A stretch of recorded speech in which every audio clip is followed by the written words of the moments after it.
Hello, everybody, and welcome to another edition of Cody Cox Presents. This week, it is a good friend of mine, my man, Mr. Terrence Nelson, and BLK Innovators. He's the founder and content creator for BLK Innovators. Welcome to the show, Terrence. Thank you for having me, sir. How are you doing? Pretty good, pretty good, pretty good. So we'll jump right into it. Tell us what BLK Innovators is about and what you're trying to do with that platform. So, BLK Innovators is a conversation series that I have with the leading African Americans in the world of tech and innovation. Their backgrounds and the things that they work on. Well, one of the reasons that I wanted to start BLK Innovators is because when working with TV1's News One Now, I would do research on a lot of individuals that are doing different kind of things, so we can tell some different stories. And I would always run into Black people in the world of tech that no one was talking to. Nobody was interviewing, nobody was covering. So I thought it would be cool to actually start a platform where these individuals that got the opportunity to speak and tell their stories and tell the world what they're up to and the things that they've actually accomplished. And I've gotten a lot of great feedback because of that, because again, like I said, there aren't many platforms that are actually reaching folks in places like Silicon Valley and, different tech startups in New York, things of that nature. Actually, Charlotte is really big right now. So I just wanted to start that platform to have those conversations with the leading Black people in tech. So what did you find? I mean, in the process of definitely trying to locate and identify who those movers and shakers were. How did you go about doing that, one? And then two, what was the response once you started putting this information out onto the website? Well, I looked at a lot of different sources like Black Enterprise, Fast Company, different social media platforms, just checking into, websites like Blavity, who does a lot of work on the West Coast. And honestly, it was simple. Like, I found the people's email address, to shot them an email. They were glad to talk because, like I said, no one else is reaching out to these people. Nobody's giving them a voice. But that's exactly why I found the idea so interesting, why I wanted to get you on, because I remember when you first was telling me about it, and I was like, yeah, I mean, there really isn't anything out there that's doing that. Right. So you set this, it's on a website. Yes. And you do a newsletter. Correct. An actual printed newsletter. So what's been the response? The response has been great. Like, I've never had anyone to date turn down an interview at all. Whenever I send out a newsletter, it gets a lot of reads and, gets a lot of opens. And actually, it's been like a hell of a networking opportunity, to be quite honest with you. Because when, I talk to these people and nobody else has talked to them, obviously they want to know a lot about me and why I wanted to do it. Just for example, one of the young ladies I interviewed, Chanel Lindsay, she's actually the founder and inventor of Art and Cannabis. And basically what that is, it's a device where you put your cannabis into it, you push a button, and it extracts the THC and the CBD. I've heard about this. Bud. And so you're only getting the stuff that you really need. So it makes, cannabis more potent and more useful for health reasons and stuff like that. So again, and she's a Black woman that invented this. Invented it, right? It's not like she went to some big company and said, let me sell this. It's not like she's just a marketer. She literally got an electrical engineer and a lab tech, and they invented this product. And again, I'm like, how the hell is nobody talking to her or about this particular device? And the funny thing is, the first time I met her was actually at the National Cannabis Festival in Washington, D.C. I talked to her for a few minutes, and then I hit up with the website probably a month or two later. And then to kind of circle back, because we gotten really cool over the years, just going back on email, text every once in a while. She's actually the first person that wanted to do the documentary that I'm working on, Marijuana Noir, about Black women in the marijuana industry. So again, and she's actually been able to connect me to people as well. So again, it's been, like I said, a hell of a networking opportunity too, because, people want to know more about me and what I do, and they let me know what they're into, and they hook me up with somebody who hooks me up with somebody, and all that stuff kind of turns into opportunities. But that's always good. I mean, as you know, we know that's how this business works anyway. Exactly. But the fact that, Okay, and we're gonna get to the marijuana Noir. I didn't want to. It was going to be a perfect segue, but I didn't want to jump in quick. But I'm telling you, y'all stay tuned for that part of the conversation. So, all right, so let's get so people can check out her story and her name again. I'm sorry, Chanel Lindsay. Chanel Lindsay. We want to show you check that story out, and many other Black innovators who are doing great things. The website again, BLKinnovators.com. So BLKinnovators.com for those who are checking it out. Check out Terrence's work and see a number of it's a cool idea. And by far, obviously, you have ideas. I'm sure you'd be welcome to accepting some interesting folks as well as suggestions to cover. Right? Absolutely. Okay. So as you said, this young lady creates this product. And so I know that you're working also on this documentary called Marijuana Noir. So did that spear the idea to do Marijuana Noir, your relationship with her, or had you already been working on something like that? Well, no, actually, she was the first encounter I had with a Black woman in cannabis.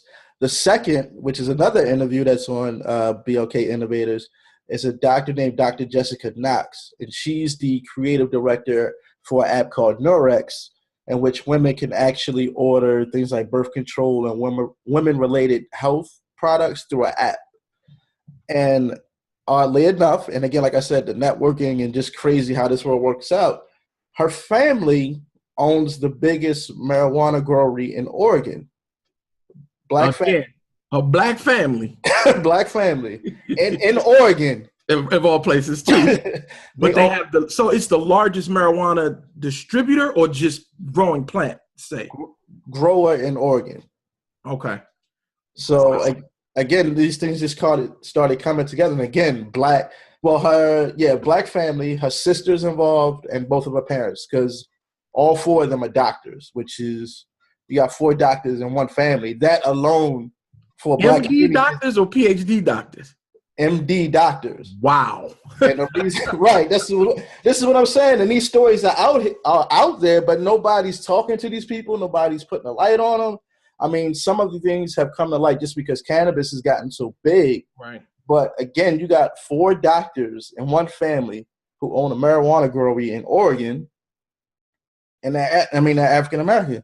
So, again, it's just funny how the universe works out and how people are connected and how people move. And the reason that she actually the family got into the cannabis world is because they're all about holistic preventive medicine versus kind of waiting till somebody gets sick and then trying to treat them. So, but you started with the interviews with those, and that kind of put you in the mind frame of, hey, you got a story here. Yeah, because like I said, 2 Black women doing it big in the cannabis world, both have profitable companies. Both started their own thing. They didn't wait till somebody else put them on. They didn't go to anybody else to give them a job. They're entrepreneurs in the cannabis world.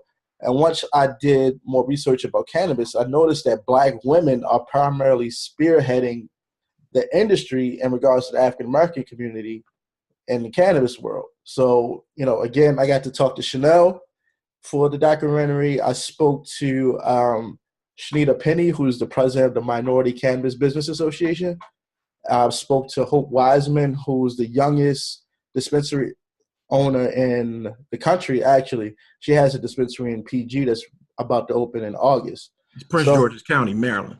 Right, Prince George's County, Maryland. And so, like I said, it's just kind of like this rabbit hole. Once you get to talk to these folks and they open up and they want to know about you and you want to know about them, it's just an opportunity leads to an opportunity, which leads to an idea to an idea. So that's just kind of how it's been flowing. So what did you find out as you're doing these interviews for Marijuana Noir? I've heard some interesting things. I know you and I have talked about a couple, because I know one of the pushbacks, especially in the Black community, is that we're not getting our fair share or our foot in this budding industry that's about to explode, literally. Right. So how are these women that you're talking about, and obviously other people that you're talking to, dealing with that part of it? Well, the interesting thing is, again, I spoke to Shanita Penny, who's the president of the Minority Cannabis Business Association. So there's an association set up that will actually help entrepreneurs get started in the cannabis world if they're minorities. So basically, she goes state by state and checks how many minorities have gotten licenses, which states are actually more favorable to African Americans, things like that. And the thing that I've found is that they've all had stories, so to speak. And I'm not going to share anybody's personal story, but some of them have been medical, some have been business related, stuff like that. Or they've had a family member incarcerated because of cannabis, stuff like that. All of these women have a story, and that's the really interesting thing. And the other thing is that with the cannabis world being in the early stages, the early entrepreneurs are forced to be activists as well. So all of these obviously they got to push the businesses to even get themselves out there. Right. So all of these women at some point have testified on Capitol Hill. Oh, wow. Right. Like I said, this kind of snowballed. So all of these women have spoken on Capitol Hill about cannabis at some point and also in their respective states. Chanel's actually in Massachusetts, which just recently passed recreational marijuana use. So that was a big thing. She was involved in a lot of that. And like I said, Hope, she's the youngest cannabis dispensary owner in Maryland. So she fought a boatload of battles because she's only about 25. Wow. Right. And again, another family-owned business because her mother is her business partner. So she had to fight a boatload of battles on the age front, on the sex front, and being African-American. So like I said, all these women have a story, and that's why, this project actually came to be. So you already got me wanting to see now, and I know you're still working on it. Right. When can we expect, or at least hope for, a finished product for Marijuana Noir? I'm shooting for mid to late September. Okay. And my rollout is going to be a little bit different than the typical film. It's going to be a short, probably about 15, maybe 20 minutes or so. And the way that ideally I want to present this, I want to have screenings and also have panel discussions with the young ladies involved with that documentary. So other women, other African Americans could come out and get education from them and also see the film. Great deal. Definitely keep me up. I will obviously help you push it and promote it. I think it's a huge idea. I definitely think it's a business idea that obviously we're missing out on and obviously not getting counted in on. So even to, like you said, use it as an opportunity not only to show these women's stories, but, here's an entrepreneurship opportunity for you as well. And to get educated, like you just said, I think it's a great idea to have the discussions afterwards because that takes it beyond just being a film that just documents a period of time of what's happening now. It actually moves it forward.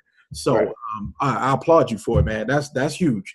And know that, like you said, you got my full support on that one. So I hope to help you promote it as best we can when we get to that point.